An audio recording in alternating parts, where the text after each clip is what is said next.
Welcome to my YouTube channel. इस video के अंदर हम बीएससी 5th सेमेस्टर की और इनऑर्गेनिक केमिस्ट्री को रीड करेंगे। First chapter metal ligand bonding and transition metal complex. इसका first question, what are the limitations of valence bond theory. जो हाईलाइट किए वही हम रीड करेंगे, इससे आगे नहीं।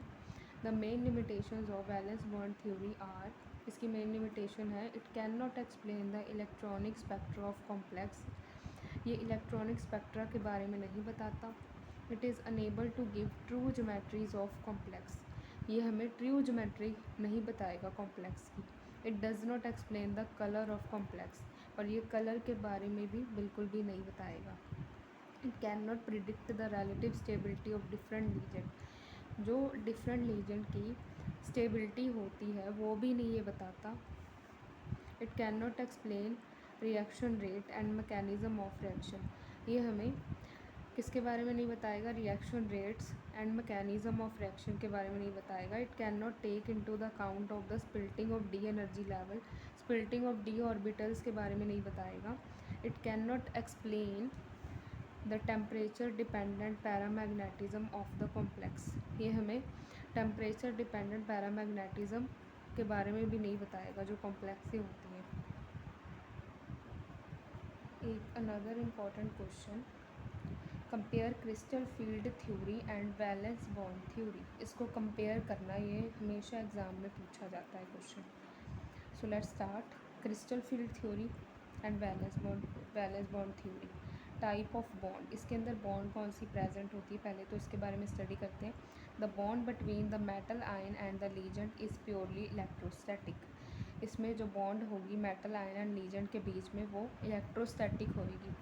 और इसके अंदर the bond between metal ion and the legend is purely covalent. इसके अंदर जो मेटल आयन एंड लीजेंड के बीच में जो बॉन्ड बनेगी वो प्योरली कोवेलेंट होगी, covalent in nature. Splitting of d orbital, it takes into the consideration the splitting of d orbital of the metal. इसके अंदर स्प्लिटिंग ऑफ डी ऑर्बिटल होगी, splitting होगी डी ऑर्बिटल्स की, पर इसके अंदर नहीं होगी। Does not take into the consideration the splitting of d orbitals of metal. Hybridization, it does not involve the concept of hybridization. ये हाइब्रिडाइजेशन के बारे में बताता ही नहीं है, इसके अंदर कोई भी कॉन्सेप्ट नहीं है हाइब्रिडाइजेशन का, बट इसके अंदर है। It takes into the account the concept of hybridization of orbitals of the metal ion before the formation of complex magnetic properties. It provides theoretical basis to predict the variation of magnetic moment with the temperature for such complexes whose delta value is close to pairing energy. इसके अंदर magnetic property होती है और ये बताता है उसके बारे में, प्रिडिक्शन देता है हमें, पर इसके अंदर नहीं। It is unable to explain the effect of temperature on the variation of magnetic properties. It lays emphasis on the number of unpaired electrons. Colour, next है colour. It provide satisfactory explanation for the colour of complex. हम इसकी जगह ये भी लिख सकते हैं, it explain the concept of colour, ठीक है, but it is not able to explain the colour of complex. पर ये कलर के बारे में बताता ही नहीं है हमें। Geometry, it explain the distortion in regular geometry of molecule. Example, tetragonal geometry, it does not explain the distortion in geometry of molecule.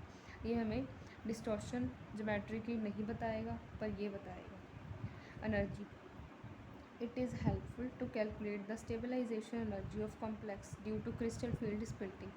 Crystal field splitting के कारण ये हमें एनर्जी इसके द्वारा हम कैलकुलेट कर सकते हैं, पर इसके अंदर ऐसा कोई भी कॉन्सेप्ट नहीं है। It can not explain the energy of complex. Another which is very very important question, ये भी हमें पेपर में कई बार पूछ लेते हैं, what is spectrochemical series, give its importance.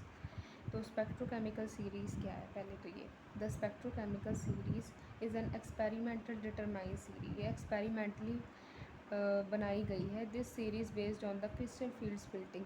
ये सीरीज किस पे बेस्ड है, क्रिस्टल फील्ड स्प्लिटिंग के ऊपर बेस्ड है।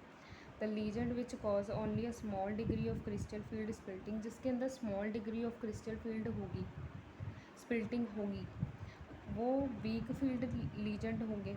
and while those which cause a large splitting are called strong field agent. और जिसके अंदर लार्ज स्प्लिटिंग होगी मीन्स क्रिस्टल फील्ड स्प्लिटिंग ज़्यादा होगी, वो क्या होंगे हमारे strong field legend. The common legend can be arranged in an increasing order of crystal field splitting delta. मतलब जो कॉमन लीजेंट है जिनको हमने अरेंज किया हुआ है in increasing order of crystal field splitting, तो इसी सीरीज को हम क्या बोलेंगे. This regular order is called spectrochemical series and spectrochemical series in the increasing order of crystal field splitting is given below. तो इसको हमें पूरा ही याद करना पड़ेगा और ये लिख के भी आनी ज़रूरी है increasing crystal field splitting order में. ठीक है, जैसे I means iodine, bromine, chlorine. ठीक है, ऐसे आपको याद करना पड़ेगा. वैसे इसकी एक शॉर्ट ट्रिक भी है, जैसे मैं बताती हूँ.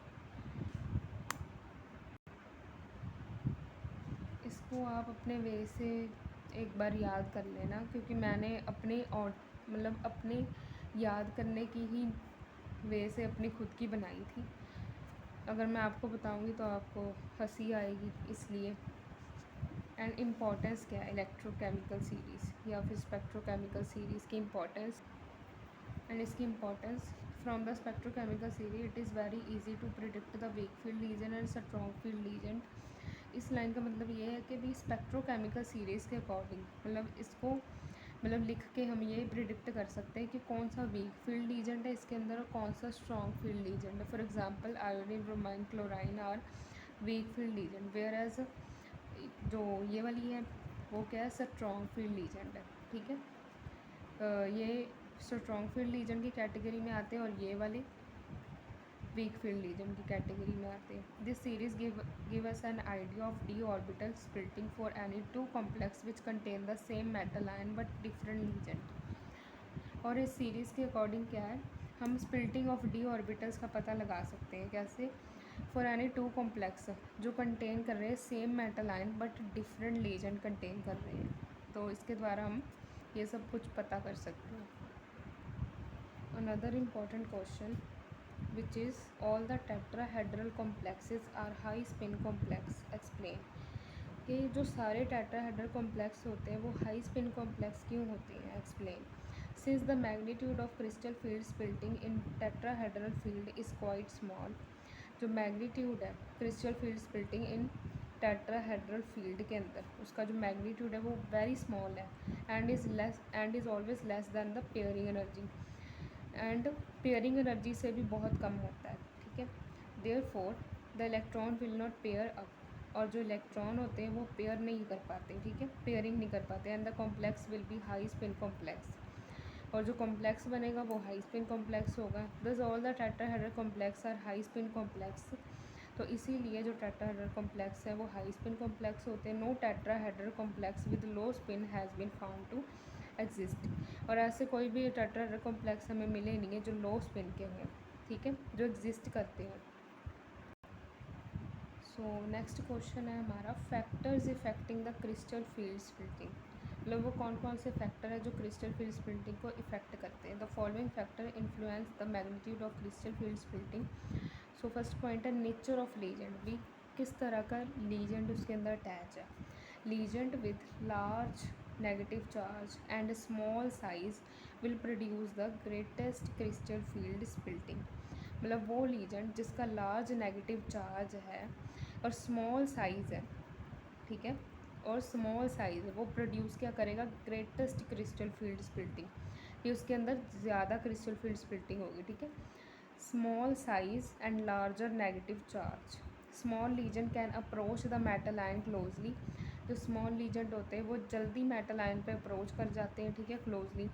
So will be produce larger energy difference between the D orbital. इसलिए वो लार्जर एनर्जी डिफरेंस प्रोड्यूस करते हैं डी ऑर्बिटल्स के बीच में. For example the small fluorine negative ion produce greater crystal field splitting than larger halide ions such as chlorine, bromine, chlorine negative, bromine negative, etc. According to spectrochemical series, the increasing order of crystal field splitting is this.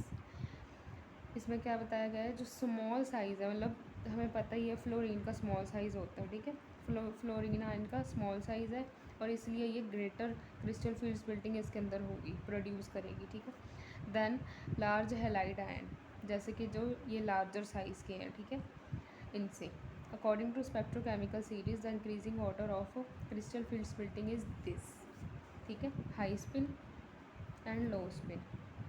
From this series it is clear that CO and cyanide negative and NO2 are strong field। हमें ये तो पता ही है कि CO, CN negative and NO2 are strong field ligand है, whereas बाकी के जो है वो सारे ही क्या है, वीक फील्ड लीजेंड है ना। सो नेक्स्ट पॉइंट है हमारा oxidation state of metal ion. The metal ion with higher oxidation state causes larger crystal field splitting. जो मेटल आयन के पास हायर ऑक्सीडेशन स्टेट होगा वो कॉज क्या करेगा, लार्जर क्रिस्टल फील्ड स्प्लिटिंग, और जिसके पास कम होगा उसके अंदर लो होगी, लो क्रिस्टल फील्ड स्प्लिटिंग, ठीक है। Than is done by the ion with lower oxidation state for elements of the first transition series the crystal field splitting of trivalent ions is approximately twice as much for divalent ion. इसको लिखने की वैसे कोई ज़रूरत नहीं है, हम ये लिख सकते हैं कि जिन मेटल आयन के पास हायर ऑक्सीडेशन स्टेट होता है वो larger crystal field splitting show करते हैं, एंड जिनके पास कम होता है और वो कम करते हैं, और इसका हम एग्जांपल भी लिख सकते हैं, ठीक है। नेक्स्ट है types of d orbital. And types of d orbitals के अंदर क्या है, in general the crystal field splitting for complexes of metal ion in 3D series elements, यानी कि first transition series and having a same oxidation state increases as compared to the 4D series elements के, ठीक है। यानी 4D series से 3D series का oxidation state है वो इंक्रीज़ होगा, ठीक है। हम इतना ही लिख सकते हैं, इससे आगे लिखने की ज़रूरत ही नहीं है यहाँ तक, ओके। नेक्स्ट है geometry of complex. The magnitude of the crystal field splitting is also dependent upon the geometry of the complex। जो magnitude है crystal field splitting का वो किस पे डिपेंड करता है ज़्यादा, geometry of complex पे। जैसे कि for example crystal field splitting energy of tetrahedral complex is nearly half the value for octahedral complex। मतलब जो crystal field splitting energy है tetrahedral complex के लिए वो nearly half होती है the value for octahedral complex की, ठीक है। सो मैंने आपको जितने भी क्वेश्चन कराए आई होप आप रिवाइज़ कर लेना। अगर आपको कोई प्रॉब्लम होगी तो फिर आप कमेंट सेक्शन के अंदर लिख सकते हैं और बता सकते हैं आपको मेरी वीडियो कैसी लगी।